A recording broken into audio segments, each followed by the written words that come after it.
रामपुर नाम के एक छोटे से गांव में मोहन नाम का एक गरीब लड़का रहता था। उसके परिवार में उसके साथ उसके बूढ़े माता पिता रहते थे। सोहन का परिवार बहुत ही गरीब था। उनके पास ना तो कोई जमीन थी, नहीं खाने के लिए कोई साधन था। सोहन दिन भर मजदूरी करता और उससे जो कुछ भी कमा पाता उसी से अपने पूरे परिवार का पेट भर लेता।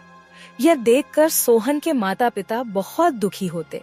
हमारे पास ना अपना घर है और ना ही अपनी कोई जमीन। हमारा बेटा दिन भर दूसरों के खेतों में मजदूरी करता है और उसके बदले भी उसे बहुत कम पैसे मिलते हैं।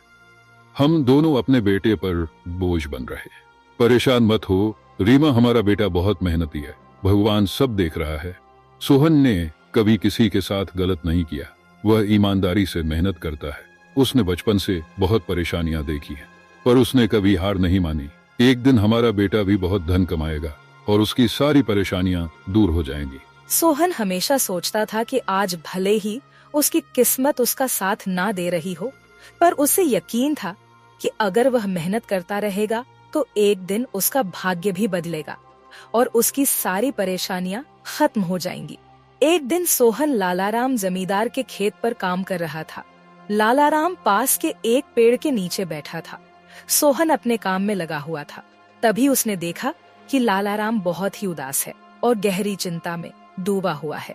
लालाराम को उदास देख मोहन तुरंत लालाराम के पास गया और बोला, क्या हुआ मालिक, आप बहुत उदास लग रहे हैं। मुझे ऐसा लग रहा है जैसे आप किसी गहरी चिंता में हैं। कुछ हुआ है? मुझे बताइए, क्या पता मैं आपकी कोई सहायता कर सकूं। सोहन की बात सुनकर लालाराम को गुस्सा आ गया और वह सोहन से गुस्से में बोला, अरे तू मेरी क्या सहायता करेगा? तू खुद अपनी सहायता कर सकता है क्या? अगर तू किसी की सहायता करने के काबिल होता तो क्या तुझे 2 वक्त के खाने के लिए आज मेरी जमीन पर काम करने की जरूरत पड़ती? चल यहाँ से जा, अपना काम कर और मुझे परेशान मत कर। सेठ जी, ऐसा नहीं है, यह सब वक्त वक्त की बात है। सब किस्मत का खेल है और इंसान को अपनी मेहनत पर विश्वास रखना चाहिए। आज भले ही किस्मत मेरे पक्ष में ना हो, लेकिन अगर मैं ईमानदारी और लगन से मेहनत करता रहूंगा तो किस्मत भी एक दिन मेरी तरफ झुक जाएगी। मेहनत और धैर्य से तकदीर के दरवाजे खुलने में देर हो सकती है, लेकिन मेहनत कभी बेकार नहीं जाती। मोहन की बात सुनकर लालाराम बहुत प्रसन्न हुआ। अरे सोहन, तेरे विचार तो बहुत अच्छे हैं। तेरी बातें सुनकर मन को एक सुकून सा मिला है। इतनी परेशानियों में भी तू अपनी जिंदगी खुश होकर काट रहा है। सेठ जी, यह सब मेरे पिता की सीख है। जब भी मैं किसी चीज के लिए अपने पिता से जिद करता था तो मेरे पिता हमेशा मुझे यही समझाते थे, बेटा सोहन, हमारे पास इतना धन नहीं है कि मैं तेरी हर इच्छा पूरी कर सकूं, लेकिन एक बात हमेशा याद रखना, जिंदगी भी मौसम की तरह होती है। कभी यह धूप की तरह खुशियों से भरी होती है, कभी ठंड की तरह कठिनाइयां लाती है और कभी बारिश की तरह परेशानियां आती है। लेकिन जैसे हर मौसम बीत जाता है वैसे ही जिंदगी के मुश्किल हालात भी गुजर जाते हैं। बस धैर्य और हिम्मत बनाए रखना जरूरी है, क्योंकि एक दिन सब कुछ ठीक हो ही जाता है। अरे वाह, लगता है तेरे पिता बहुत ही नेक इंसान है। किसी दिन मैं भी उनसे जरूर मिलूंगा। मालिक, क्या हुआ है? आप एक बार मुझे साफ साफ बताइए, क्या पता आपकी परेशानी का कोई हल मिल ही जाए। अरे सोहन, मैं एक बहुत बड़ी परेशानी में फंस गया हूँ। मुझे अपनी परेशानी का कोई भी हल नजर नहीं आ रहा है। सेठ जी, एक बार मुझे बताइए तो क्या पता आपकी परेशानी का कोई हल निकल ही जाए। सोहन, हमारे गांव में मेरे पिता की एक पुश्तैनी जमीन थी जो काफी पीढ़ियों से हमारे पास थी। उस पर मेरा और मेरे भाई का हक है, पर हमारे गांव के ही 2 बाप बेटों ने उस पर कब्जा कर लिया है। मैं पुलिस थाने में केस दर्ज कराने की सोच रहा था, लेकिन गांव के बहुत बड़े बड़े लोग उनके साथ हैं। मैं कितनी भी कोशिश कर लूं, लेकिन मैं उन लोगों का कुछ नहीं बिगड़ पाऊंगा। अब तो उन लोगों ने उस जमीन पर खेती भी शुरू कर दी। मेरे पिता की पुश्तैनी जमीन मेरे हाथों से छीनी जा रही है, इसलिए मैं बहुत परेशान हूँ। मुझे समझ नहीं आ रहा मैं अब क्या करूँ। आप सही कह रहे हैं सेठ जी, अगर आप कानून का सहारा लेकर भी अपनी जमीन को वापस लेने की कोशिश करेंगे तो भी आप उनका कुछ नहीं कर पाएंगे। हाँ सोहन, अब तू ही बता, मैं अब क्या करूँ? मैं तो सोच सोच कर परेशान हो गया हूँ। मेरी पुश्तैनी जमीन छीनी जा रही है और मैं कुछ भी नहीं कर पा रहा। सोहन ने कुछ देर सोचा और कहा, मालिक आप चिंता मत कीजिए, हर परेशानी का कोई ना कोई हल जरूर होता है। अगर आप चाहे तो एक तरीका है जिससे आप अपनी जमीन वापस पा सकते हैं। अगर ऐसा कोई तरीका है तो जल्दी बताओ सोहन, वह क्या तरीका है? सोहन ने लालाराम को अपनी सारी तरकीब पूरी तरह समझा दी। तरकीब सुनकर लालाराम मोहन से कहता है, अरे वाह सोहन, तू तो बहुत समझदार है, तूने तो बहुत अच्छी तरकीब बताई है।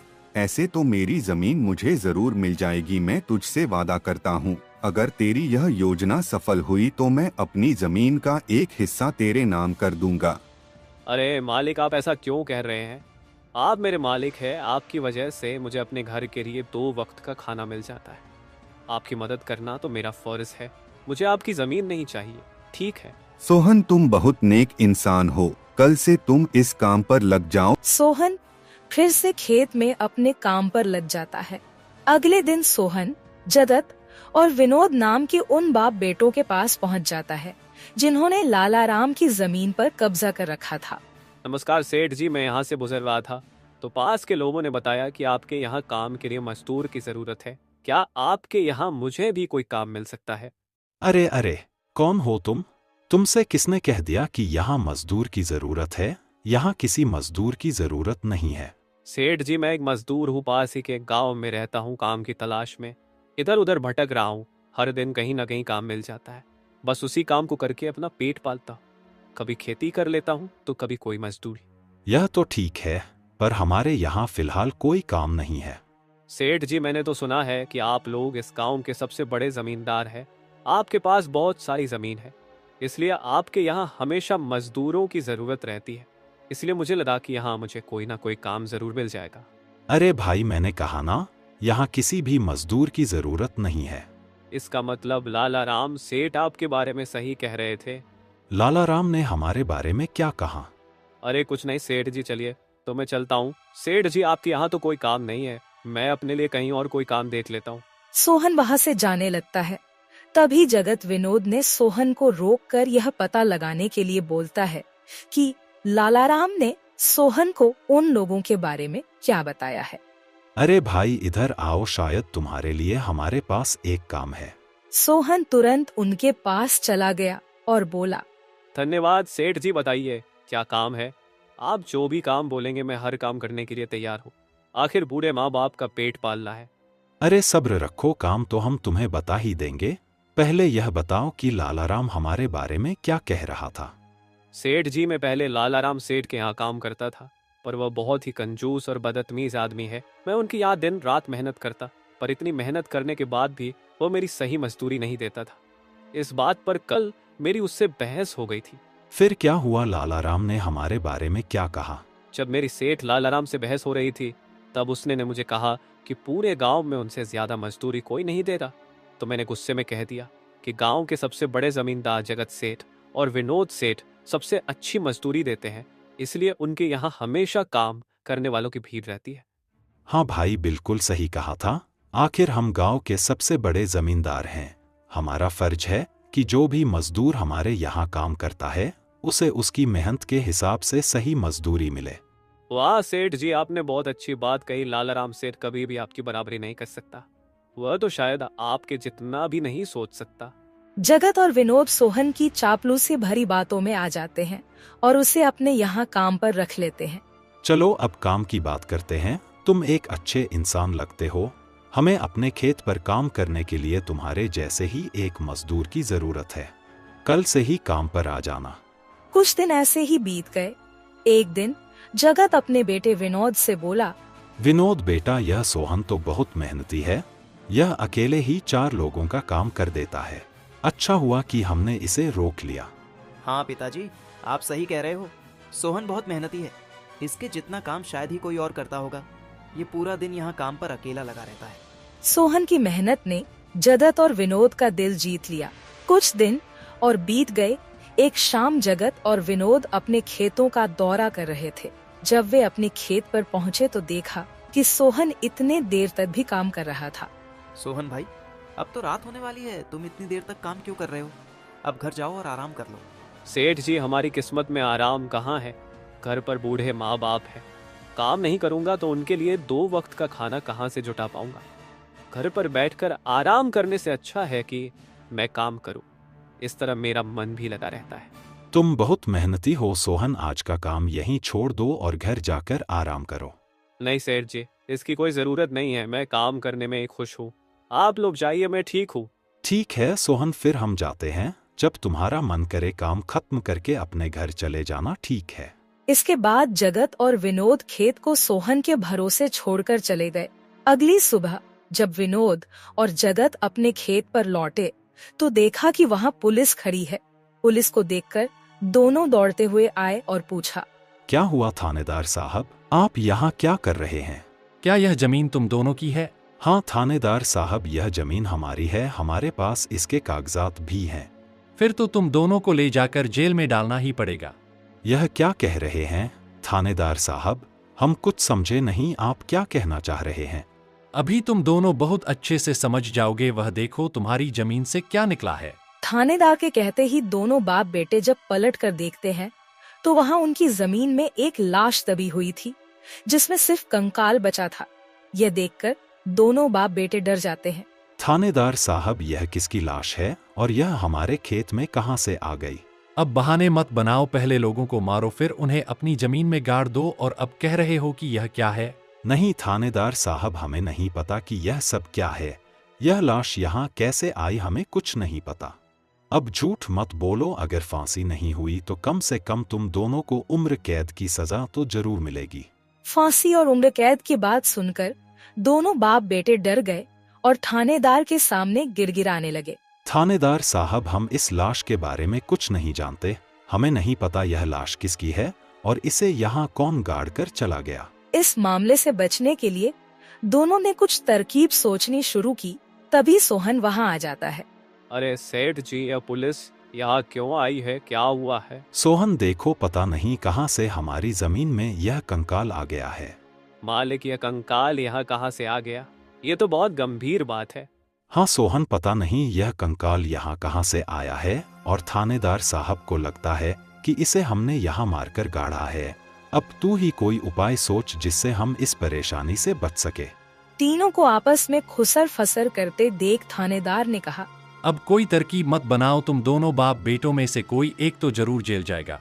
अब तुम ही तय करो जेल कौन जाएगा।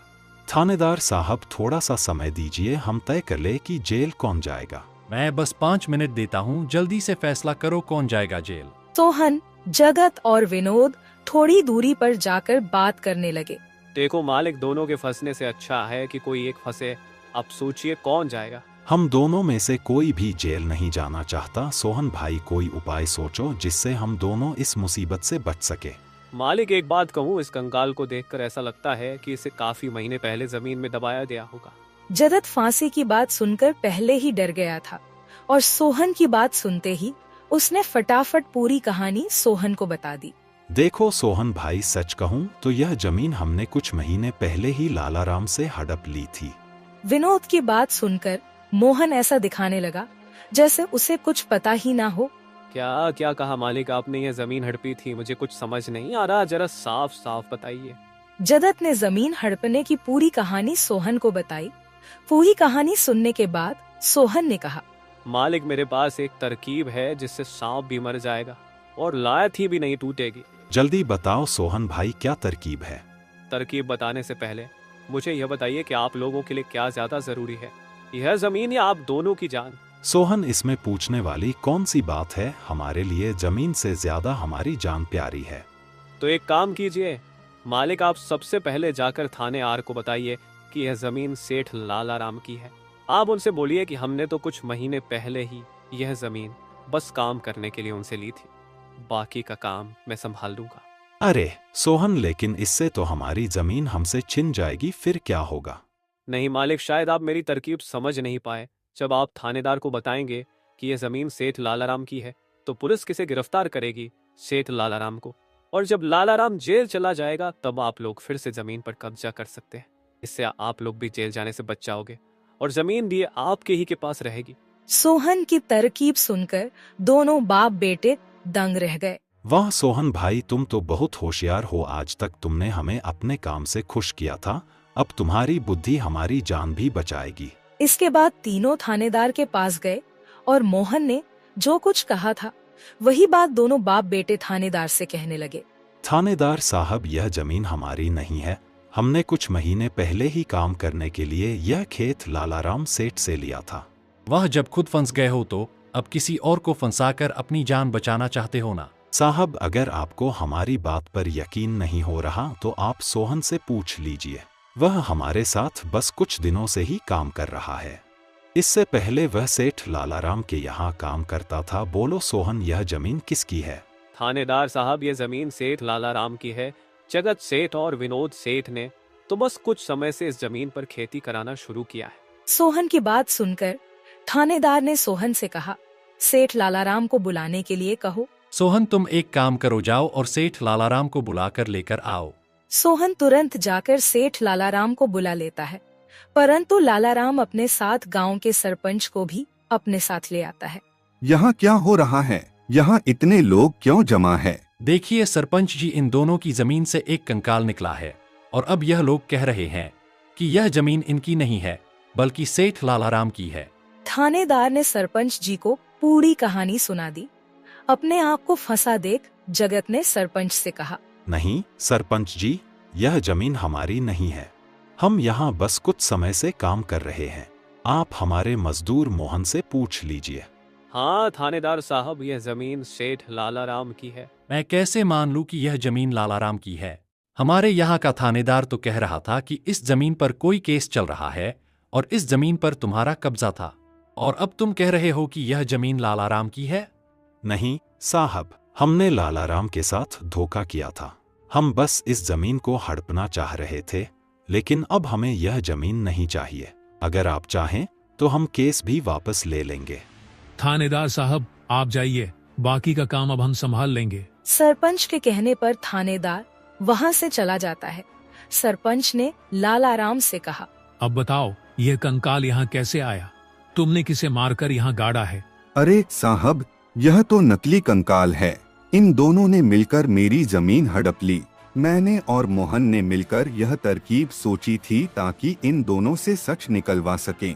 लालाराम की बात सुनते ही दोनों बाप बेटों के पैर तले जमीन खिसक गई।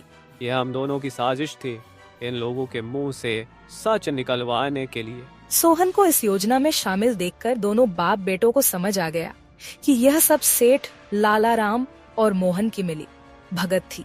दोनों बाप बेटों के पास अपनी गलती मानने के सिवा कोई चारा नहीं था। हमें माफ कर दीजिए सरपंच जी, हम लालच में आ गए थे।